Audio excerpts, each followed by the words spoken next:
सत श्री अकाल टीवी 84 देख रहे सारे दर्शकों का स्वागत है। मैं हरप्रीत कौर ते बुलेटिन की शुरुआत करते हैं हेडलाइंस से नाल। INX मीडिया केस विच फसे पी चिदंबरम की हिरासत विच 30 अगस्त तक का वाधा। सुप्रीम कोर्ट ने CBI वालों दायर भ्रिष्टाचार केस विच पी चिदंबरम की अपील सुनने तो कीता इनकार। सुखपाल खैरा का केंद्र ते पंजाब सरकार ते वड्डा इल्जाम, कहा पंजाब विच आए हड़ कुदरती नहीं सगों योजनाबद्ध तरीके नाल लिआंदी गई आपदा। अगले महीने पंजाब दे पानी खोए जाण दी जताई आशंका।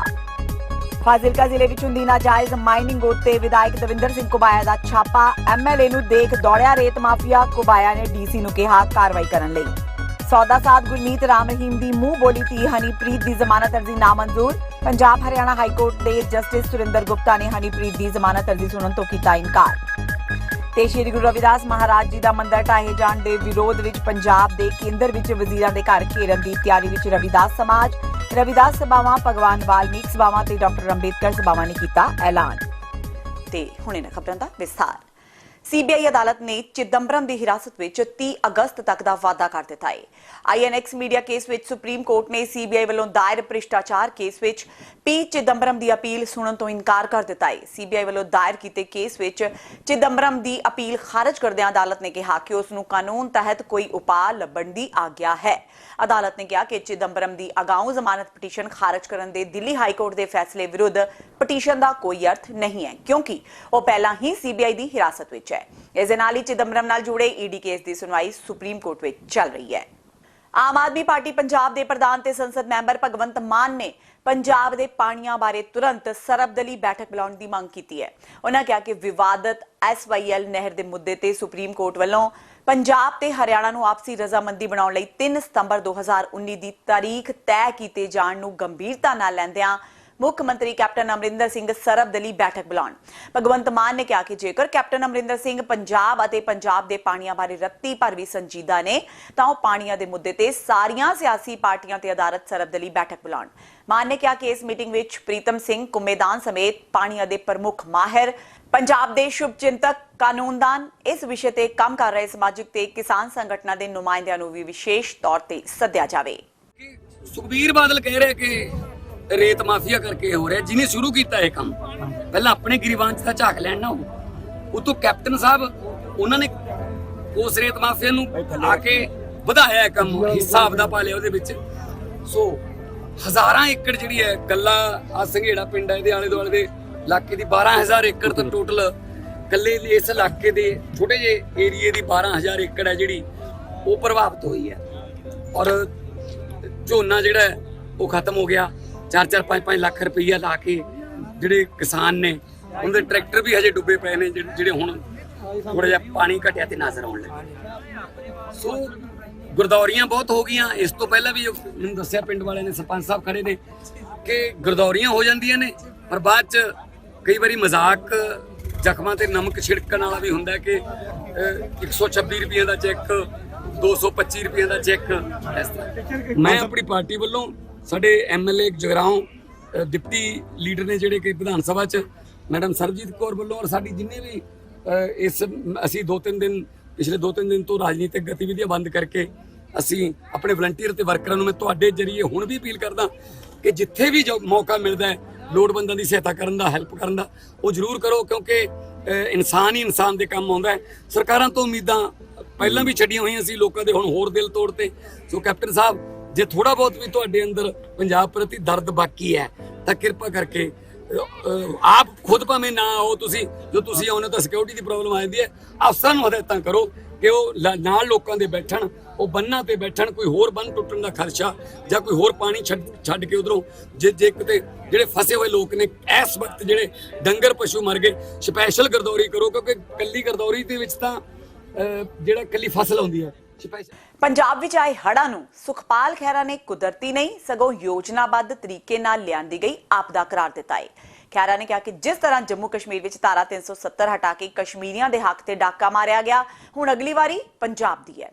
खैरा ने कहा कि सितंबर विच तय योजना मुताबक सुप्रीम कोर्ट पंजाब के पानियों के खिलाफ फैसला लवेगा ते पंजाब के पानियों नूं खोण की तैयारी की जाएगी। उन्होंने कहा कि हाल ही विच लोक सभा विच interstate water distribute bill pass किया गया सी ते योजना अनुसार इसका ना तां अखौती अकाली ਅਤੇ ਨਾ ਹੀ ਪੰਜਾਬ ਦੇ 13 ਐਮਪੀਜ਼ ਵਿੱਚੋਂ ਕਿਸੇ ਨੇ ਵੀ ਇਸ ਦਾ ਵਿਰੋਧ ਕੀਤਾ। ਉਹਨਾਂ ਕਿਹਾ ਕਿ ਇਸ ਬਿੱਲ ਤਹਿਤ ਕਿਸੇ ਵੀ ਸੂਬੇ ਦੇ ਪਾਣੀਆਂ ਤੇ ਫੈਸਲਾ ਕੇਂਦਰ ਹੀ ਲੈ ਸਕਦਾ ਹੈ ਤੇ ਇਸੇ ਦੇ ਤਹਿਤ ਪੰਜਾਬ ਦਾ ਪਾਣੀ ਖੋਲਿਆ ਜਾਵੇਗਾ। BBMB ਦਾ ਚੇਅਰਮੈਨ ਝੂਠਾ ਵਾ, ਉਹ ਮਿਸਲੀਡ ਕਰ ਰਿਹਾ ਲੋਕਾਂ ਨੂੰ। ਇਹ ਮੈਨ ਮੇਡ ਡਿਜ਼ਾਸਟਰ ਨਹੀਂਗਾ, ਸੌਰੀ ਇਹ ਨੈਚੁਰਲ ਡਿਜ਼ਾਸਟਰ ਨਹੀਂਗਾ, ਇਹ ਮੈਨ ਕ੍ਰੀਏਟਡ BBMB ਕ੍ਰੀਏਟਡ ਕਨਸਪੀਰੇਸੀ ਤੇ ਡਿਜ਼ਾਸਟਰ ਹੈ ਪੰਜਾਬ ਦੇ ਲੋਕਾਂ ਨੂੰ ਸਬਕ ਸਿਖਾਉਣ ਵਾਸਤੇ। ਔਰ ਮੈਂ ਕੋਈ ਵੱਡੀ ਗੱਲ ਨਹੀਂ ਹੋਊਗੀ ਆਉਣ ਵਾਲੇ ਜਦੋਂ ਸੁਪਰੀਮ ਕੋਰਟ 'ਚ ਬਹਿਸ ਹੋਊਗੀ ਜਾਂ ਪਾਣੀਆਂ ਦੀ ਡਿਸਕਸ਼ਨ, ਉਹ ਕਹਿਣਗੇ ਪੰਜਾਬ ਕੋਲ ਤਾਂ ਪਾਣੀ ਇੰਨਾ ਜ਼ਿਆਦਾ, ਪੰਜਾਬ ਦਾ ਪਾਣੀ ਇੰਨਾ ਪਾਣੀ ਹੈ ਕਿ ਹੜ੍ਹ ਆ ਜਾਂਦਾ ਇੱਥੇ ਤਾਂ, ਤੇ ਪਾਣੀ ਪੰਜਾਬ ਦਾ ਸਾਨੂੰ ਕੱਢ ਲੈਣ ਦਿਓ SYL ਬਣਾ ਕੇ। ਇਹ ਵੀ ਇੱਕ ਸਾਜ਼ਿਸ਼ ਦਾ ਹਿੱਸਾ ਹੋ ਸਕਦੀ ਆ। ਪਾਕਿਸਤਾਨ ਨੂੰ ਜਿਹੜਾ ਪਾਣੀ ਦਿੱਤਾ, ਮੈਂ ਫਿਰ ਰੀਇਟਰੇਟ ਕਰ ਰਿਹਾ, ਮਈ ਜੂਨ ਦੇ ਮਹੀਨੇ ਵਿੱਚ ਪਾਕਿਸਤਾਨ ਨੂੰ ਹਰੀਕੇ ਹੈਡਵਰਕਸ ਤੋਂ ਪਾਣੀ ਦੇਣਾ, ਉਹ ਵੀ ਰਿਕਾਰਡ ਪੰਜਾਬ ਦੇ ਖਿਲਾਫ ਗਿਆ ਕਿ ਤੁਹਾਡੇ ਕੋਲ ਤਾਂ ਪਾਣੀ ਇੰਨਾ ਜ਼ਿਆਦਾ ਵਾ, ਤੁਸੀਂ ਤਾਂ ਪਾਕਿਸਤਾਨ ਨੂੰ ਦੇਈ ਜਾਂਦੇ ਪਾਣੀ। ਇਹ ਸਾਰੇ ਇਸ਼ੂਜ਼ ਅੱਜ ਮੈਂ ਹਾਈਲਾਈਟ ਕਰਨੇ ਸੀ। ਦੇਖੋ ਸਾਜ਼ਿਸ਼ ਦਾ ਜਿਹੜਾ ਹੁਣ ਅਸੀਂ ਕੋਈ ਬਗਿੰਗ ਕਰਕੇ ਅੰਦਰ ਤਾਂ ਬੈਠੇ ਨਹੀਂ ਸੈਂਟਰਲ ਗਵਰਨਮੈਂਟ ਦੇ, ਪਰ ਐਪਰੈਂਟ ਜਿਹੜੀਆਂ ਸੀਕੁਐਂਸ ਆਫ ਇਵੈਂਟਸ ਆ ਕਿ BBMB ਦਾ ਚੇਅਰਮੈਨ ਆਪਣੀ ਨਲਾਇਕੀ ਨੂੰ ਲੁਕਾਉਣ ਵਾਸਤੇ ਆਣ ਕੇ ਪ੍ਰੈਸ ਕਾਨਫਰੰਸ ਕਰਕੇ ਝੂਠੇ ਤੱਥ ਪੇਸ਼ ਕਰ ਰਿਹਾ। ਜੇ 6 ਦਰਿਆਵਾਂ, ਜੇ 6 ਨਾਲਿਆਂ ਨੇ ਫਲੱਡ ਕਰਤਾ ਪੰਜਾਬ ਨੂੰ, ਤੇ ਫਿਰ ਬਿਆਸ ਵਿੱਚ ਵੀ ਫਲੱਡ ਹੋਣਾ ਚਾਹੀਦਾ ਸੀਗਾ। ਸਾਜ਼ਿਸ਼ ਵੀ ਹੈ, ਸਾਜ਼ਿਸ਼ ਡੈਫੀਨੇਟਲੀ ਹੈਗੀ ਆ। ਕਰਤਾਰਪੁਰ ਦਾ ਕੋਰੀਡੋਰ ਸਾਜ਼ਿਸ਼ ਦਾ ਹਿੱਸਾ ਵਾ, ਪਾਣੀ ਛੱਡਣਾ ਪੰਜਾਬ ਦੇ ਵਿੱਚ ਹਿੱਸਾ ਵਾ, ਪੰਜਾਬ ਨੂੰ ਇੰਟੀਮੀਡੇਟ ਲੋਕਾਂ ਨੂੰ ਕੀਤਾ ਜਾ ਰਿਹਾ, ਉਹਨੂੰ ਇਕਨੋਮਿਕਲੀ ਡਿਸਟਰੋਏ ਕੀਤਾ ਜਾ ਰਿਹਾ ਵਾ, ਐਂਡ ਆਉਣ ਵਾਲਾ ਪੰਜਾਬ ਦੇ ਖਿਲਾਫ ਪਾਣੀਆਂ ਦਾ ਫੈਸਲਾ ਇਹ ਉਸ ਹਿੱਸੇ ਦੀ ਕੜੀ ਹੈ। ਤਾਂ ਮੈਂ ਸਾਜ਼ਿਸ਼ ਕਰਾ ਦਿੰਦਾ। ਪੰਜਾਬ ਵਿੱਚ ਆਏ ਹੜ੍ਹਾਂ ਦਾ ਦੌਰਾ ਕਰਕੇ ਆਏ ਕੈਬਨਿਟ ਮੰਤਰੀ ਭਾਰਤ ਭੂਸ਼ਣ ਆਸ਼ੂ ਨੇ ਕਿਹਾ ਕਿ ਜ਼ਮੀਨੀ ਪੱਧਰ ਤੇ ਰਾਹਤ ਕਾਰਜ ਠੀਕ ਹੋ ਰਹੇ ਨੇ। ਉਹਨਾਂ ਕੇਂਦਰੀ ਮੰਤਰੀ ਹਰਸਿਮਰਤ ਕੌਰ ਬਾਦਲ ਦੇ ਬਿਆਨਾਂ ਨੂੰ ਗੈਰ ਜ਼ਿੰਮੇਵਾਰਾਨਾ ਕਰਾਰ ਦਿੰਦਿਆਂ ਕਿਹਾ ਕਿ ਅਜਿਹੇ ਔਖੇ ਮੌਕੇ ਕੇਂਦਰ ਤੋਂ ਕੁਝ ਮਦਦ ਦਿਵਾਉਣ ਦੀ ਬਜਾਏ ਅਜਿਹੀ ਬਿਆਨਬਾਜ਼ੀ ਮੰਦਭਾਗੀ ਹੈ। ਆਸ਼ੂ ਨੇ ਕਿਹਾ ਕਿ ਲੋਕਾਂ ਤੱਕ ਖਾਣਾ, ਦਵਾਈਆਂ ਤੇ ਹਰ ਤਰ੍ਹਾਂ ਦੀ ਵਿਵਸਥਾ ਸਰਕਾਰ ਪਹੁੰਚਾ ਰਹੀ ਹੈ। ਕੇਂਦਰ ਵੱਲੋਂ ਪੰਜਾਬ ਨੂੰ ਸ਼ੁਰੂਆਤੀ ਦੌਰ ਵਿੱਚ ਹੜ੍ਹ ਪੀੜਤ ਸੂਬਿਆਂ ਵਿੱਚੋਂ ਬਾਹਰ ਰੱਖਣ ਉੱਤੇ ਉਹਨਾਂ ਕਿਹਾ ਕਿ ਹਰਸਿਮਰਤ ਕੌਰ ਬਾਦਲ ਨੂੰ ਕੇਂਦਰ ਸਰਕਾਰ ਵੱਲੋਂ ਫਲੱਡ ਰਿਲੀਫ ਫੰਡ ਲਿਆਉਣ ਦੀ ਜ਼ਿੰਮੇਵਾਰੀ ਲੈਣੀ ਚਾਹੀਦੀ ਹੈ। ਹਾਲਾਂਕਿ ਹੁਣ ਕੇਂਦਰ ਨੇ ਪੰਜਾਬ ਵਿੱਚ ਹੜ੍ਹਾਂ ਦਾ ਜਾਇਜ਼ਾ ਲੈਣ ਲਈ ਟੀਮ ਭੇਜਣ ਦਾ ਐਲਾਨ ਕਰ ਦਿੱਤਾ ਹੈ। ਮੰਤਰੀ ਨੇ ਕਿਹਾ ਕਿ ਪੰਜਾਬ ਨਾਲ ਕੇਂਦਰ ਵੱਲੋਂ ਸਦਾ ਹੀ ਸਿਆਸਤ ਹੁੰਦੀ ਰਹੀ ਹੈ, ਪਰ ਇਸ ਵਾਰ ਵੀ ਇਹ ਸਿਆਸਤ ਨਜ਼ਰ ਆਈ ਹੈ। ਆਸ਼ੂ ਨੇ ਕਿਹਾ ਕਿ 1000 ਕਰੋੜ ਨਾਲ ਸ਼ੁਰੂਆਤੀ ਦੌਰ ਵਿੱਚ ਲੋਕਾਂ ਨੂੰ ਰਾਹਤ ਦੇਣੀ ਸ਼ੁਰੂ ਕੀਤੀ ਜਾਵੇਗੀ। ਬਾਕੀ ਨੁਕਸਾਨ ਦਾ ਅੰਦਾਜ਼ਾ ਪਾਣੀ ਸੁੱਕਣ ਤੋਂ ਬਾਅਦ ਹੀ ਪਤਾ ਚੱਲੇਗਾ। ਸੂਬੇ ਵਿੱਚ ਆਏ ਹੜ੍ਹਾਂ ਨਾਲ ਕਈ ਇਲਾਕਿਆਂ ਵਿੱਚ ਲੋਕਾਂ ਤੇ ਦੁੱਖਾਂ ਦਾ ਪਹਾੜ ਟੁੱਟਿਆ ਹੋਇਆ ਹੈ।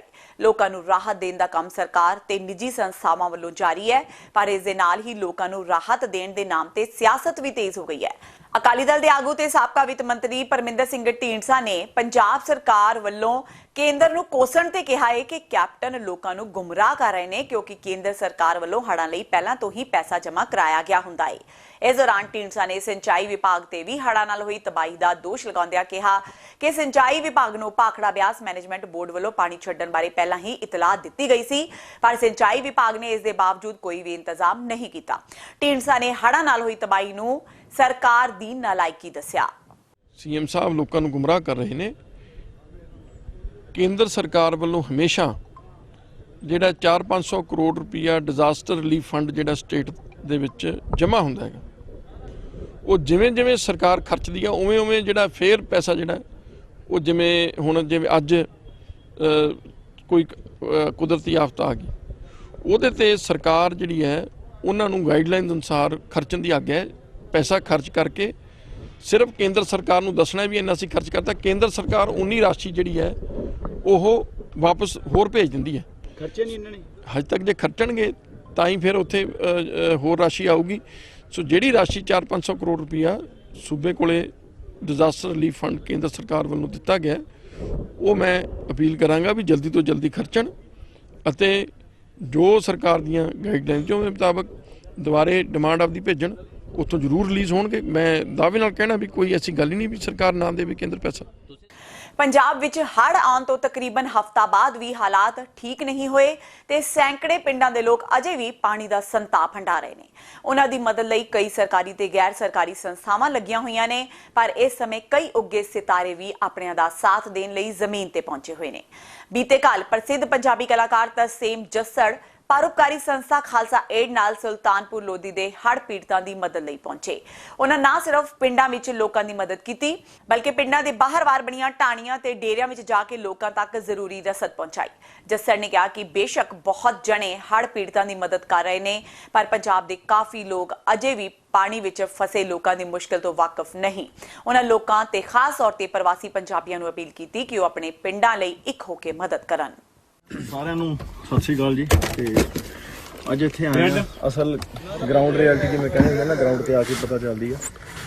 ਕਈ ਦਿਨ ਪਹਿਲਾਂ ਤੋਂ ਜਦੋਂ ਦੀਆਂ ਖਬਰਾਂ ਦੇਖਦੇ ਆ ਵੀ ਪਾਣੀ ਆਇਆ, ਉਦੋਂ ਤੋਂ ਆਪਣੇ ਵੱਲੋਂ ਪੋਸਟ ਪਾ ਕੇ ਸੋਸ਼ਲ ਮੀਡੀਆ ਤੇ ਆਪਣੇ ਬੰਦਿਆਂ ਨੂੰ ਤੇ ਅਮਰਪ੍ਰੀਤ ਬਾਈ ਨਾਲ ਵੀ ਉਦੋਂ ਗੱਲ ਹੋਈ। ਪਤਾ ਤਾਂ ਸੀਗਾ ਸਥਿਤੀ ਦਾ ਵੀ ਕੀ ਹੈ, ਪਰ ਜਦੋਂ ਆਪਾਂ ਐਕਚੁਅਲ ਜਗ੍ਹਾ ਤੇ ਆਉਂਦੇ ਹਾਂ ਉਦੋਂ ਪਤਾ ਲੱਗਦਾ ਵੀ ਅਸਲ ਸੱਚਾਈ ਕੀ ਆ, ਰਿਐਲਿਟੀ ਕੀ ਆ, ਹਨਾ। ਜਦੋਂ ਤੱਕ ਆ ਰਹੇ ਸੀਗੇ, ਜਦੋਂ ਤੱਕ ਜਲੰਧਰੋਂ ਆਏ, ਜਲੰਧਰੋਂ ਮੁੜੇ, ਉਹ ਇੱਕ ਨਾਰਮਲ ਲਾਈਫ ਚੱਲ ਰਹੀ ਹੈ, ਜੋ ਕਿ ਜਿੱਧਰ ਸਾਡੇ ਵੱਲ ਵੀ ਪਾਣੀ ਹੈ ਨਹੀਂਗਾ, ਤੇ ਇੱਕ ਨਾਰਮਲ ਲਾਈਫ ਜਿਹੜੀ ਚੱਲ ਰਹੀ ਹੈ ਸਾਰਿਆਂ ਦੀ ਚੱਲ ਰਹੀ ਹੈ।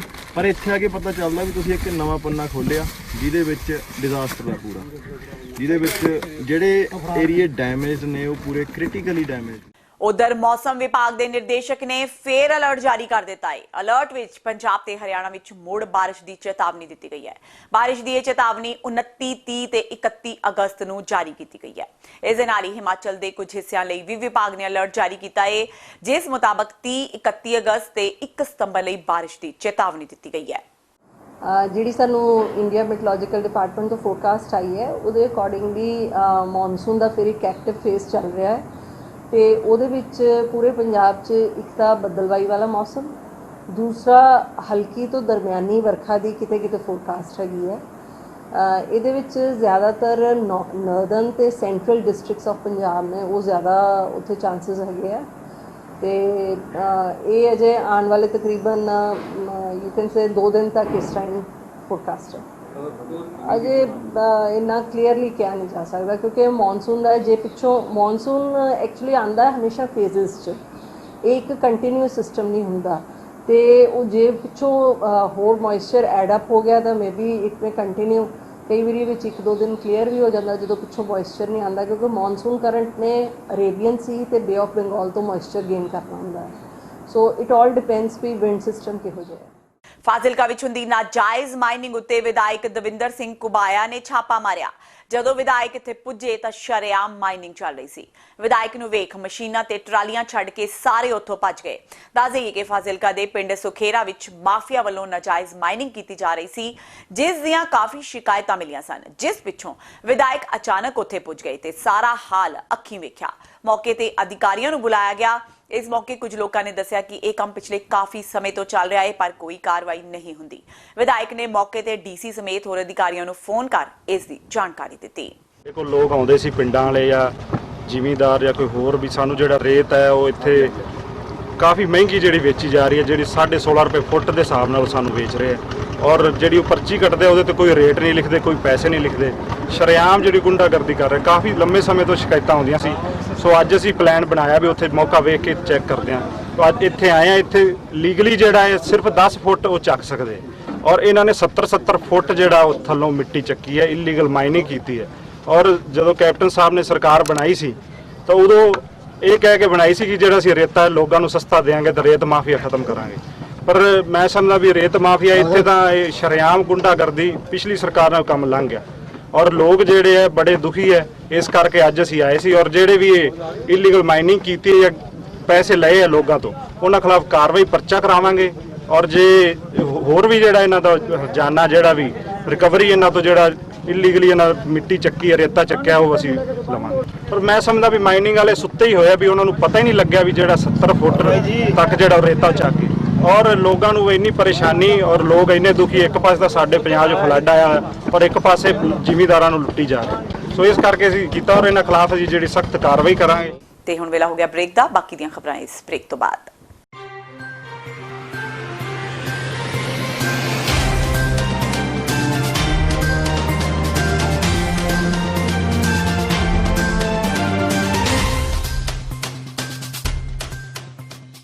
ਕੀ ਤੁਸੀਂ ਆਪਣੇ ਟੈਕਸਿਸ ਨੂੰ ਲੈ ਕੇ ਚਿੰਤਤ ਹੋ? ਤੁਸੀਂ ਆਪਣੀ ਕਮਾਈ ਲਈ ਮਿਹਨਤ ਕਰਦੇ ਹੋ ਭਾਵੇਂ ਤੁਸੀਂ ਨੌਕਰੀ ਵਿੱਚ ਹੋਵੋ ਜਾਂ ਆਪਣਾ ਬਿਜ਼ਨਸ ਚਲਾਉਂਦੇ ਹੋ। ਜਦੋਂ ਟੈਕਸ ਭਰਨ ਦਾ ਸਮਾਂ ਆਉਂਦਾ ਹੈ ਤਾਂ ਤੁਹਾਨੂੰ ਇੱਕ ਭਰੋਸੇਯੋਗ ਟੈਕਸ ਅਕਾਊਂਟੈਂਟ ਦੀ ਲੋੜ ਹੈ ਜੋ ਟੈਕਸ ਬੈਲੈਂਸ ਦਾ ਤੁਹਾਡੇ ਪੱਖ ਵਿੱਚ ਜਾਣਾ ਯਕੀਨੀ ਬਣਾਵੇ। ਸਿਆਟਲ ਦੀ ਜਾਣੀ ਪਛਾਣੀ company accurate accountants and taxes ਤੁਹਾਡੀ ਸੇਵਾ ਵਿੱਚ ਹਾਜ਼ਰ ਹੈ। ਅਸੀਂ ਹਰ ਤਰ੍ਹਾਂ ਦੇ ਟੈਕਸ ਭਰਨ ਵਿੱਚ ਤੁਹਾਡੀ ਮਦਦ ਕਰਾਂਗੇ। ਟੈਕਸ ਸੰਬੰਧੀ ਕਿਸੇ ਵੀ ਤਰ੍ਹਾਂ ਦੇ ਸਵਾਲ ਲਈ ਅੱਜ ਹੀ ਸਾਡੇ ਤੱਕ ਪਹੁੰਚ ਕਰੋ। Accurate accountants and Texas.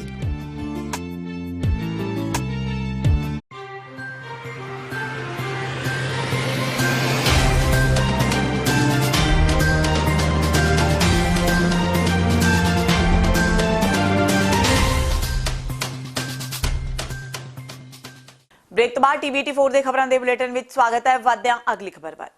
Kotkapura ਗੋਲੀकांड ਮਾਮਲੇ ਦੀ ਜਾਂਚ ਕਰ ਰਹੀ ਵਿਸ਼ੇਸ਼ ਜਾਂਚ ਟੀਮ ਸਿਟ ਵੱਲੋਂ ਨਾਮਜ਼ਦ ਕੀਤੇ ਗਏ ਪੰਜਾਬ ਪੁਲਿਸ ਦੇ ਅਧਿਕਾਰੀਆਂ ਨੂੰ ਮਾਮਲੇ ਦੇ ਸਬੰਧ ਵਿੱਚ ਅੱਜ ਫਰੀਦਕੋਟ ਦੀ ਅਦਾਲਤ ਵਿੱਚ ਪੇਸ਼ ਕੀਤਾ ਗਿਆ। ਦੱਸ ਦਈਏ ਕਿ ਪਰਮਰਾਜ ਸਿੰਘ ਉਮਰਾ ਨੰਗਲ ਨੂੰ ਛੱਡ ਕੇ ਬਾਕੀ ਦੇ ਸਾਰੇ ਦੋਸ਼ੀ ਫਰੀਦਕੋਟ ਦੀ ਸੈਸ਼ਨ ਅਦਾਲਤ ਵਿੱਚ ਪੇਸ਼ ਹੋਏ, ਜਿਨ੍ਹਾਂ ਦੀ ਸੁਣਵਾਈ 6 ਸਤੰਬਰ 2019 ਤੱਕ ਮੁਲਤਵੀ ਕਰ ਦਿੱਤੀ ਗਈ ਹੈ। ਡੇਰਾ ਸਿਰਸਾ ਮੁਖੀ ਗੁਰਮੀਤ ਰਾਮ ਰਹੀਮ ਦੀ ਮੂੰਹ ਬੋਲੀ ਧੀ ਹਨੀਪ੍ਰੀਤ ਨੇ ਪੰਜਾਬ ਤੇ ਹਰਿਆਣਾ ਹਾਈ ਕੋਰਟ ਵਿੱਚ ਜ਼ਮਾਨਤ ਲਈ ਅਰਜ਼ੀ ਲਗਾਈ, ਪਰ ਜਸਟਿਸ ਸੁਰਿੰਦਰ ਗੁਪਤਾ ਨੇ ਉਸ ਦੀ ਜ਼ਮਾਨਤ ਅਰਜ਼ੀ ਸੁਣਨ ਤੋਂ ਇਨਕਾਰ ਕਰ ਦਿੱਤਾ। ਹਨੀਪ੍ਰੀਤ ਨੂੰ 25 ਅਗਸਤ 2017 ਵਿੱਚ ਪੰਚਕੂਲਾ ਵਿੱਚ ਦੰਗੇ ਭੜਕਾਉਣ ਦੇ ਮਾਮਲੇ ਵਿੱਚ ਹਰਿਆਣਾ ਪੁਲਿਸ ਵੱਲੋਂ ਗ੍ਰਿਫਤਾਰ ਕੀਤਾ ਗਿਆ ਸੀ। ਹਨੀਪ੍ਰੀਤ ਤੇ ਦੰਗੇ ਭੜਕਾਉਣ ਦੀ ਸਾਜ਼ਿਸ਼ ਰਚਣ ਦੇ ਇਲਜ਼ਾਮ ਸਨ। ਹਨੀਪ੍ਰੀਤ ਅੰਬਾਲਾ ਜੇਲ੍ਹ ਵਿੱਚ ਜੁਡੀਸ਼ੀਅਲ ਕਸਟਡੀ ਵਿੱਚ ਹੈ। ਹੁਣ ਹਾਈ ਕੋਰਟ ਵਿੱਚ ਦੂਸਰੇ ਜਸਟਿਸ ਕੋਲ ਹਨੀਪ੍ਰੀਤ ਦੀ ਜ਼ਮਾਨਤ ਲਈ ਸੁਣਵਾਈ ਹੋ ਸਕਦੀ ਹੈ। 1984 ਸਿੱਖ ਦੰਗਾ ਪੀੜਤਾਂ ਵੱਲੋਂ ਅੱਜ ਲੁਧਿਆਣਾ ਬਿਜਲੀ ਮਹਿਕਮੇ ਦੇ ਬਾਹਰ ਜ਼ੋਰਦਾਰ ਪ੍ਰਦਰਸ਼ਨ ਕੀਤਾ ਗਿਆ।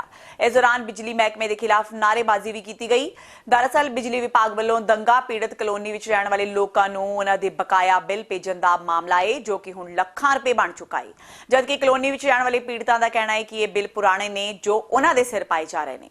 ਉਧਰ ਦੂਜੇ ਪਾਸੇ ਲੁਧਿਆਣਾ ਦੇ ਬਿਜਲੀ ਵਿਭਾਗ ਦੇ ਚੀਫ ਇੰਜੀਨੀਅਰ ਨੇ ਕਿਹਾ ਹੈ ਕਿ ਕਲੋਨੀ ਵਿੱਚ ਕੁੰਡੀਆਂ ਲਗਾਈਆਂ ਜਾ ਰਹੀਆਂ ਸਨ, ਜਿਸ ਨੂੰ ਵੇਖਦਿਆਂ ਹੋਇਆਂ ਇਹ ਜੁਰਮਾਨੇ ਲਗਾਏ ਗਏ ਨੇ। ਇਹ ਕਿਸੇ ਵੀ ਕੀਮਤ ਤੇ ਮਾਫ ਨਹੀਂ ਹੋਣਗੇ। ਅੱਜ ਜਿਹੜਾ ਧਰਨਾ ਦਿੱਤਾ ਗਿਆ ਹੈ ਇਹ 1984 ਦੇ ਕਤਲੇਆਮ ਪੀੜਤ ਪਰਿਵਾਰ ਨੇ ਜਿਹੜੇ ਸੀਆਰਪੀ ਕਲੋਨੀ 'ਚ ਰਹਿ ਰਹੇ ਨੇ। ਉੱਥੇ 900 ਪਰਿਵਾਰ ਰਹਿ ਰਹੇ ਆ, ਤਕਰੀਬਨ 400 ਪਰਿਵਾਰ ਹੋਵੇ ਜਿਹੜੇ 84 ਦੇ ਦੰਗਾ ਪੀੜਤ ਨੇ। ਪਿਛਲੇ ਹਫਤੇ ਇਹਨਾਂ ਦੇ ਘਰੇ ਤਕਰੀਬਨ 200 ਪੁਲਿਸ ਮੁਲਾਜ਼ਮਾਂ ਨੇ ਤੇ ਸਾਰਾ ਅਮਲਾ ਸੀ ਬਿਜਲੀ ਬੋਰਡ ਦਾ। ਇਹਨਾਂ ਛਾਪੇ ਮਾਰੇ।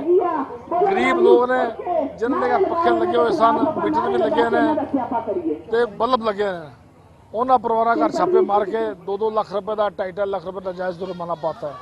ਉਹ ਗਰੀਬ ਉਹ ਪਰਿਵਾਰ ਨੇ ਜਿਹੜੇ ਮਿਹਨਤ ਮਜ਼ਦੂਰੀ ਕਰਦੇ ਨੇ, ਕੋਈ 3 ਵੀਲਰ ਚਲਾਉਂਦਾ ਹੈ, ਕੋਈ ਫੜੀ ਲੈਂਦਾ, ਕੋਈ ਰੇਹੜੀ ਲੈਂਦਾ ਹੈ, 5-7 ਹਜ਼ਾਰ ਰੁਪਏ ਮਹੀਨਾ ਕਮਾਉਂਦੇ ਨੇ ਤੇ ਆਪਣਾ ਰੋਟੀ ਰੋਜੀ ਕਮਾ ਕੇ ਖਾ ਰਹੇ ਨੇ। ਇਹਨਾਂ ਨੇ ਬੜਾ ਵੱਡਾ ਜ਼ੁਲਮ ਕੀਤਾ, ਗੁੰਡਾਗਰਦੀ ਕੀਤੀ ਹੈ।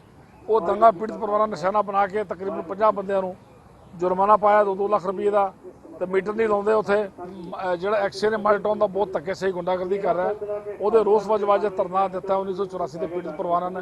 ਇਹ ਮੈਨੂੰ ਇਹੀ ਪਤਾ ਲੱਗਿਆ ਵੀ ਜਿਹੜੇ ਇਹ ਸੀਆਰਪੀ ਕਲੋਨੀ ਆ ਇੱਥੇ ਲਾਸਟ ਵੀਕ ਦੇ ਵਿੱਚ ਐਨਫੋਰਸਮੈਂਟ ਵੱਲੋਂ ਚੈਕਿੰਗ ਹੋਈ ਸੀਗੀ ਤੇ ਉਹਦੇ 'ਚ ਇਹਨਾਂ ਦੇ ਰਾਦਰ ਕਈ ਸਾਡੇ ਐਨਫੋਰਸਮੈਂਟ ਦੇ ਗੈਂਗ ਵੀ ਗਏ ਨੇ, ਸਾਡੇ ਡਿਸਟ੍ਰੀਬਿਊਸ਼ਨ ਦੇ ਗੈਂਗ ਵੀ ਗਏ ਨੇ। 10-12 ਸਾਲਾਂ ਤੋਂ ਜਿਹੜੇ ਇੱਥੇ ਰੈਜ਼ੀਡੈਂਟਸ ਰਹਿ ਰਹੇ ਸੀਗੇ, ਇਹਨਾਂ ਨੇ ਕੋਈ ਬਿਜਲੀ ਦਾ ਕਨੈਕਸ਼ਨ ਨਹੀਂ ਸੀ ਲਿਆ। ਸਾਰੇ ਕੁੰਡੀ ਲਾ ਕੇ ਚੋਰੀ ਕਰਦੇ ਸੀ। ਉਹਨਾਂ ਨੇ ਜਿੰਨੇ ਕੁੰਡੀ ਲਾ ਕੇ ਇਹਨਾਂ ਦੇ ਚੋਰੀ ਦੇ ਕੇਸ ਫੜੇ ਨੇ ਤੇ ਜੁਰਮਾਨੇ ਕੀਤੇ ਗਏ ਨੇ। ਰਾਦਰ ਪੁਲਿਸ ਨੇ ਵੀ ਸਾਨੂੰ ਕੋਆਪਰੇਟ ਕੀਤਾ ਤਾਂ ਕਿ ਕੋਈ ਉੱਥੇ ਯੂ ਐਂਡ ਕਰਾਈ ਨਾ ਕਰਨ ਇਹ ਬੰਦੇ। ਉਸ ਟਾਈਮ ਇਹਨਾਂ ਨੇ ਵੀ ਪੂਰਾ ਕੋਆਪਰੇਟ ਕੀਤਾ ਵੀ ਹਾਂ ਅਸੀਂ ਸਾਡੇ ਮੀਟਰ ਲਾਤੇ ਜਾਣ, ਕਨੈਕਸ਼ਨ ਦੇ ਦਿਓ ਤੇ ਅਸੀਂ ਅੱਗੇ ਤੋਂ ਆਪਣੇ ਪ੍ਰੋਪਰ ਮੀਟਰ ਸਪਲਾਈ ਕਨੈਕਸ਼ਨ ਲਾਵਾਂਗੇ। ਪਰ ਜਿਹੜੇ ਜੁਰਮਾਨੇ ਪਏ ਨੇ ਉਹ ਇਹਨਾਂ ਨੂੰ ਭਰਨੇ ਪੈਣਗੇ। ਦਿੱਲੀ ਦੇ ਤੁਗਲਕਾਬਾਦ ਵਿੱਚ ਸ਼੍ਰੀ ਗੁਰੂ ਰਵਿਦਾਸ ਮਹਾਰਾਜ ਜੀ ਦਾ ਮੰਦਿਰ ਢਾਉਣ ਦੇ ਮਾਮਲੇ ਵਿੱਚ ਅੱਜ ਸ਼੍ਰੀ ਗੁਰੂ ਰਵਿਦਾਸ ਸਭਾਵਾਂ, ਭਗਵਾਨ ਵਾਲਮੀਕੀ ਸਭਾਵਾਂ ਤੇ ਡਾਕਟਰ ਅੰਬੇਦਕਰ ਸਭਾਵਾਂ ਵੱਲੋਂ ਬਣਾਏ ਗਏ ਸਾਂਝੇ ਬਹੁਜਨ ਫਰੰਟ ਪੰਜਾਬ ਵੱਲੋਂ ਅਗਲੀ ਰਣਨੀਤੀ ਉਲੀਕੀ ਗਈ। ਇਸ ਦੌਰਾਨ ਜਥੇਬੰਦੀਆਂ ਵੱਲੋਂ ਇਹ ਐਲਾਨ ਕੀਤਾ ਗਿਆ ਕਿ ਜੋ ਅਕਾਲੀ ਭਾਜਪਾ ਸਰਕਾਰ ਦੇ ਕੇਂਦਰ ਵਿੱਚ ਵਜ਼ੀਰ ਨੇ, ਉਹਨਾਂ ਦੀਆਂ ਕੋਠੀਆਂ ਦਾ ਘਿਰਾਓ ਕੀਤਾ ਜਾਵੇਗਾ। ਸੰਤ ਕ੍ਰਿਸ਼ਨ ਨਾਥ ਚਹੇੜੂ ਨੇ ਕਿਹਾ ਕਿ ਭਾਜਪਾ ਦੀ ਸਰਕਾਰ ਅਧੀਨ ਡੀਡੀਏ ਆਉਂਦਾ ਹੈ ਤੇ ਉਹਨਾਂ ਦੇ ਮੰਤਰੀਆਂ ਨੇ ਸਰਕਾਰ ਨੂੰ ਕਰੋੜਾਂ ਲੋਕਾਂ ਦੀਆਂ ਭਾਵਨਾਵਾਂ ਤੋਂ ਜਾਣੂ ਨਹੀਂ ਕਰਵਾਇਆ ਤੇ ਆਪਣਾ ਬਣਦਾ ਰੋਲ ਅਦਾ ਨਹੀਂ ਕੀਤਾ।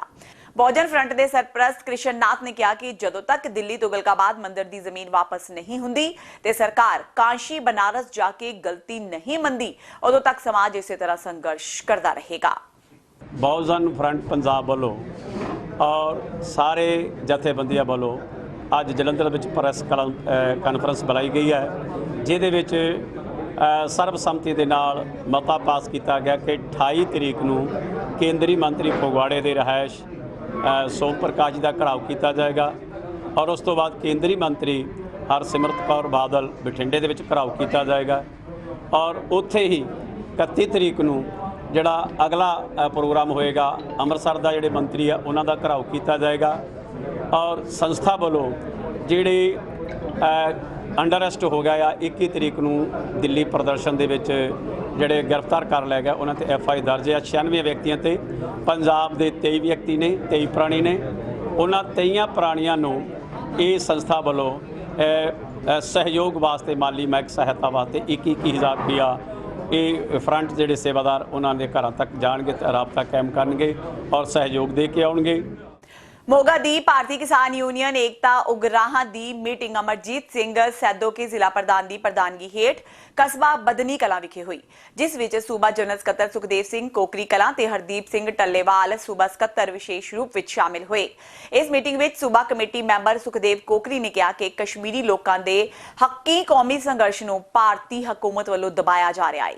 ਪੰਜਾਬ ਦੀਆਂ 11 ਜਮਹੂਰੀ ਜਥੇਬੰਦੀਆਂ ਵੱਲੋਂ ਕਸ਼ਮੀਰੀ ਕੌਮੀ ਸੰਘਰਸ਼ ਹਮਾਇਤ ਕਮੇਟੀ ਪੰਜਾਬ ਦਾ ਗਠਨ ਕੀਤਾ ਗਿਆ ਹੈ ਤੇ ਪੰਜਾਬ ਭਰ ਵਿੱਚ ਰੋਸ ਪ੍ਰਦਰਸ਼ਨਾਂ ਦਾ ਸੱਦਾ ਦਿੱਤਾ ਗਿਆ ਹੈ।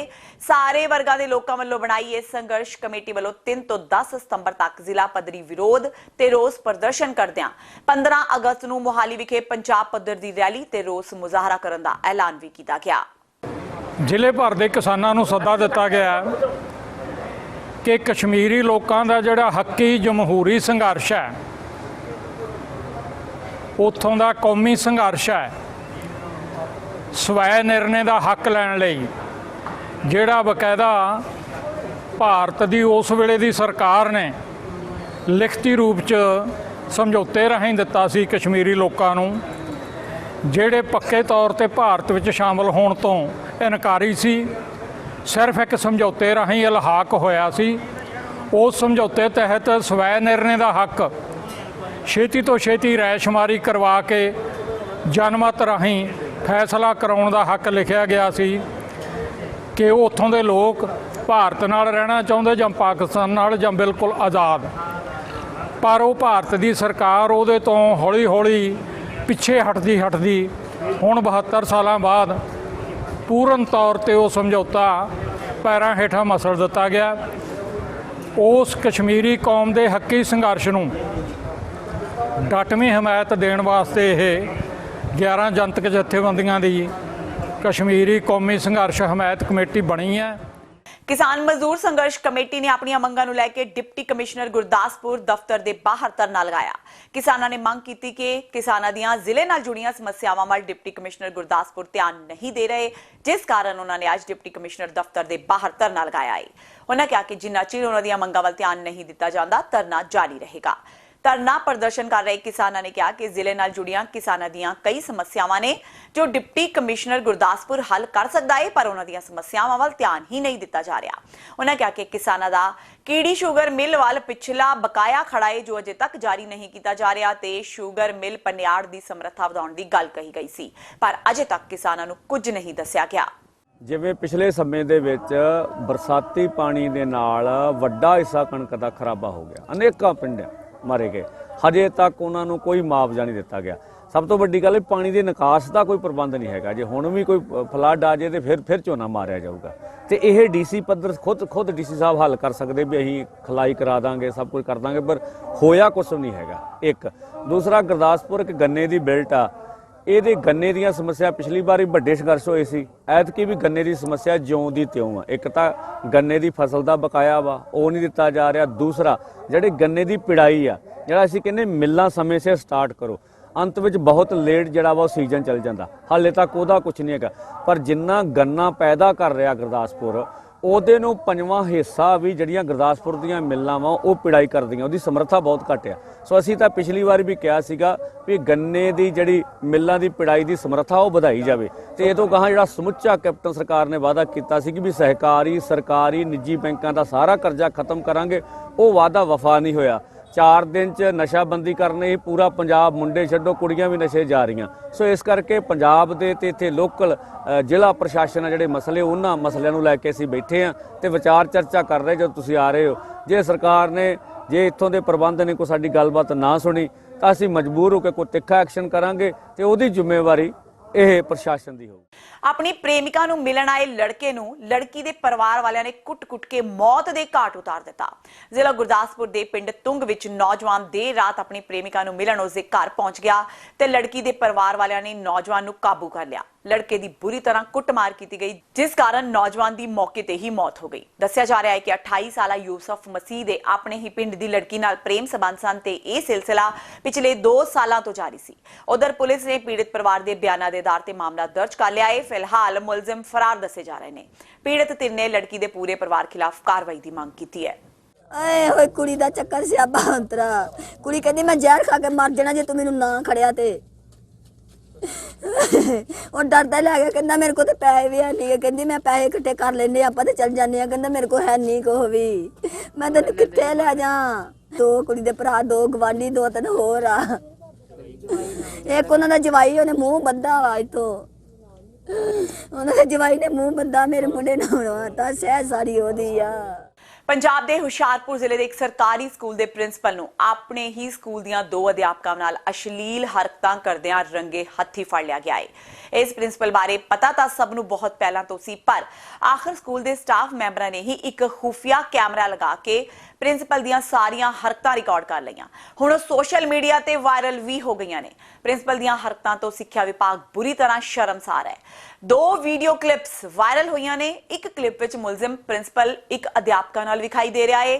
ਉਹ ਪਹਿਲਾਂ ਦਫ਼ਤਰ ਵਿੱਚ ਆਉਂਦੀ ਹੈ, ਫਿਰ ਦੋਵੇਂ ਆਪਸ ਵਿੱਚ ਜੱਫੀ ਪਾਉਂਦੇ ਨੇ, ਫਿਰ ਦੋਵੇਂ ਅਸ਼ਲੀਲ ਹਰਕਤਾਂ ਕਰਦੇ ਨੇ ਤੇ ਫਿਰ ਅਧਿਆਪਕਾ ਆਪਣੇ ਮਹਾਨ ਪ੍ਰਿੰਸੀਪਲ ਦੇ ਪੈਰ ਛੂੰਹਦੀ ਹੈ। ਇਹ ਜਿਹੜੀ ਬੜੀ ਭਾਗੀ ਘਟਨਾ ਆ, ਬੜਾ ਦੁੱਖ ਦੀ ਗੱਲ ਆ। ਇਸ ਪਵਿੱਤਰ ਸੰਸਥਾ ਇੰਸਟੀਚਿਊਟ ਦੇ ਵਿੱਚ ਜੇ ਇਦਾਂ ਦੀ ਘਟਨਾ ਤਾਂ ਉਹਨਾਂ ਨੂੰ ਕਦੀ ਬਖਸ਼ਿਆ ਨਹੀਂ ਜਾਏਗਾ। ਉਹਨਾਂ ਦੇ ਵਿਰੁੱਧ ਸਖਤ ਤੋਂ ਸਖਤ ਕਾਰਵਾਈ। ਇਹ ਜਿਹੜੀ ਵੀਡੀਓ ਵਾਇਰਲ ਹੋ ਰਹੀ ਹੈ ਕਿੱਥੇ ਦੀ ਅਤੇ ਕੌਣ ਨੇ ਇਹ ਟੀਚਰ? ਵੀਡੀਓ ਜਿਹੜੀ ਵਾਇਰਲ ਹੋਈ ਉਹ ਤਾਂ ਜੋ ਮੈਂ ਦੇਖਣ ਚ ਆਇਆ ਵੀ ਇਹ ਜਿਹੜਾ ਪ੍ਰਿੰਸੀਪਲ ਦਤਾਰਪੁਰ ਜਿਹੜਾ ਹੈਗਾ ਉਹਦੀ ਜਿਹੜੀ ਹੈਗੀ ਆ ਉੱਥੇ ਦੀ ਹੈਗੀ ਆ। ਉਹ ਅੱਜ ਭੇਜਿਆ, ਬਾਕੀ ਉਹਨਾਂ ਇਨਕੁਆਇਰੀ ਤੋਂ ਪਤਾ ਲੱਗ ਜਾਏਗਾ ਸਾਰਾ।